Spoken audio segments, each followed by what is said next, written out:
आज की वीडियो में हम आपको बताने वाले हैं ये जो पावर बोर्ड है इसका स्विच यहाँ से निकल के टूट गया है। आज हम इसी को रिपेयर करने वाले हैं। अगर ये टूट जाता है तो यहाँ से कोई भी किसी भी प्रकार के जॉइंट नहीं होता है। यहाँ पर आप देख पा रहे हैं इसका नट कसने वाला यहाँ पर लगा हुआ है, इसका टूट के इसमें रह गया है। किसी बच्चे ने इसमें डंडा मार दिया है, इसके कारणवश ये टूट गया था। यहाँ से इस तरीके से लगा होता है, किसी बच्चे ने डंडा मार दिया ऊपर से और ये बाहर निकल गया। तो आज हम इसी को रिपेयर करने वाले हैं। इसे रिपेयर करने से पहले हम आपको बता देते हैं ये पावर बोर्ड हमारा बिल्कुल सही है, लेकिन इसका स्विच टूट जाने के बाद ये हमारा बोर्ड सही से काम नहीं कर रहा था। तो इस पे चल रही थी वाटर मोटर, मतलब कि पानी उठाने वाली मोटर थी, वो इस पे चल रही थी और ये स्विच निकल जाने के बाद उस मोटर में करंट आ रहा था और यहाँ से स्विच ऑन ऑफ नहीं कर पा रहे थे। इसके कारणवश हमें बहुत सारी समस्याओं का सामना करना पड़ रहा था। तो इसी के चलते हमने इसको रिपेयर करने की सोचा है, क्योंकि ये आता तो बहुत महंगा है। इसको सिर्फ और सिर्फ हम 5 या 10 रुपए में इसको रिपेयर कर सकते हैं। तो इस पावर बोर्ड की प्राइस की बात करें तो लगभग 200 से 150 के समथिंग इसके रेट हैं। तो बहुत महंगा हो रहा था। सिर्फ और सिर्फ इसको हम 5 या 10 रुपए में इसको रिपेयर कर सकते हैं। तो चलिए किस तरीके से करना है, वीडियो को बिना स्किप करके लास्ट तक देखोगे तभी आपको समझ में आ पाएगा। तो चलते हैं, आपका ज़्यादा समय ना लेते हुए करते हैं वीडियो को स्टार्ट। नाम मेरा शिव कुमार है और आप देख रहे हैं ओम टेक 11। तो दोस्तों फाइनली हम आ चुके हैं अपने पावर बोर्ड के पास। यहाँ पर आप देख पा रहे हैं सही तरीके से इस बोर्ड से ये स्विच निकल गया है। आज हम इसको सही तरीके से लगाकर हम आपको दिखाएंगे और बिल्कुल सटीक तरीके से काम भी करेगा। तो लगाने से पहले यहाँ पर आप देख पा रहे हैं ये जो मेन केबल है इसको हम बाहर निकाल देते हैं। यहाँ से ये देखिए ये वाला वायर हमने यहाँ से निकाल दिया और एक कनेक्शन इसमें यहाँ से भी निकाल दिया। ये देखिए इसको भी खोल देते हैं हम। यहाँ से देखो इसको भी हमने यहाँ से निकाल दिया और यहाँ से भी हम इसको निकाल देते हैं, इस वाले वायर को भी। ये देखिए अब हमारा सिर्फ और सिर्फ ये सॉकेट रह गया, ये स्विच रह गया। अब हमें करना क्या रहेगा, ये जो स्विच है यहाँ पर आप स्विच को देख पा रहे हैं, इस स्विच से हमें ये वाला पेच निकाल देना है। तो चलिए हम इस वाले पेच को खोल देते हैं। ये देखिए हमने पेच को खोल दिया है, इसको हम साइड में रख देते हैं और पेच को उठा लेते हैं। इस तरीके से निकाल लिया।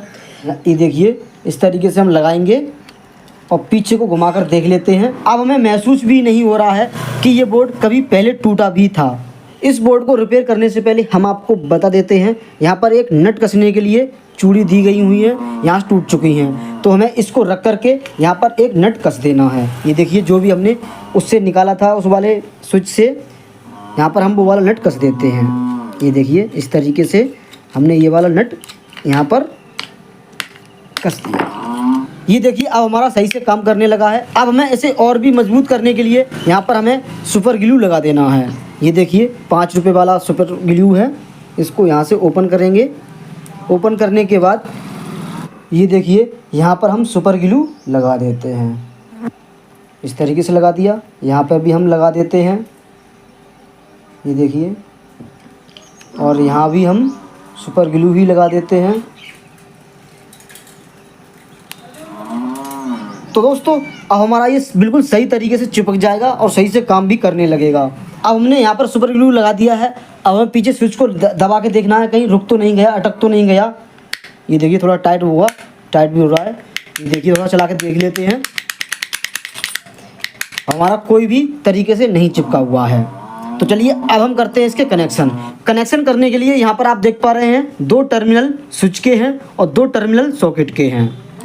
तो हमें सबसे पहले करना क्या रहेगा, एक वायर इस तरीके से कट कर लेना है और उस वायर को हम सबसे पहले स्विच में लगाते हैं।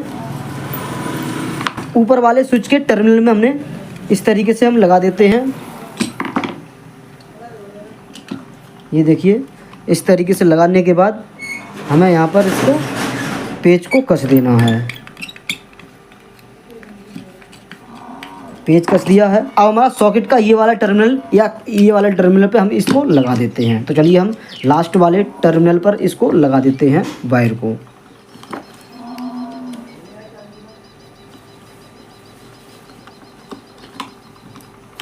तो ये देखिए कुछ इस तरीके से हमने इस टर्मिनल को लगा दिया है। अब हमारे 2 टर्मिनल बचे हुए हैं, एक स्विच का बचा हुआ है, एक सॉकेट का बचा हुआ है। तो चलिए अब हमें 2 मेन केबल के वायर लेने हैं। ये 2 मेन केबल के वायर हैं, इन दोनों वायर को एक एक करके छील के हम लगा देते हैं। ये देखिए इस तरीके से हमने छील दिया, घुमा देते हैं इसको और एक एक टर्मिनल में हम इनको लगा देते हैं। ये देखिए कुछ इस तरीके से हमने लगा दिया। यहाँ पर आप देख लीजिए कस दिया और दूसरा वाला वायर बचा हुआ है वो भी हम इसमें लगा देते हैं।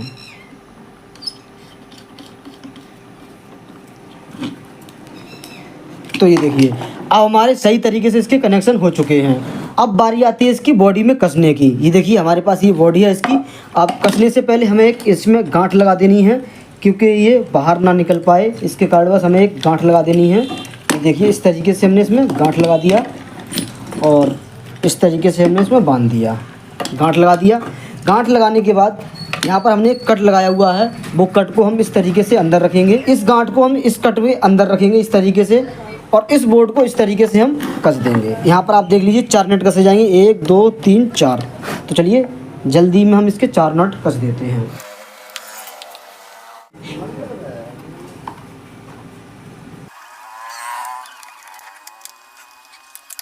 तो ये देखिए कुछ इस तरीके से हमने पूरी तरीके से इसकी वायरिंग करके इसको सेट करके सही से हमने इसको कस दिया है। अब बारी आती है इसकी टेस्टिंग की।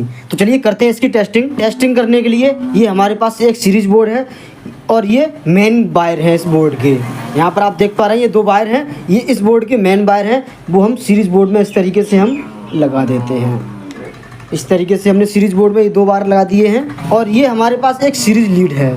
इस सीरीज लीड को हम इस सॉकेट में लगा देते हैं और स्विच को ऑन कर देते हैं और इन दोनों वायर को आपस में शॉर्ट करके देखते हैं। ये देखिए हमारा सही से काम कर रहा है और हम इस स्विच को बंद करते हैं, बंद हो गया।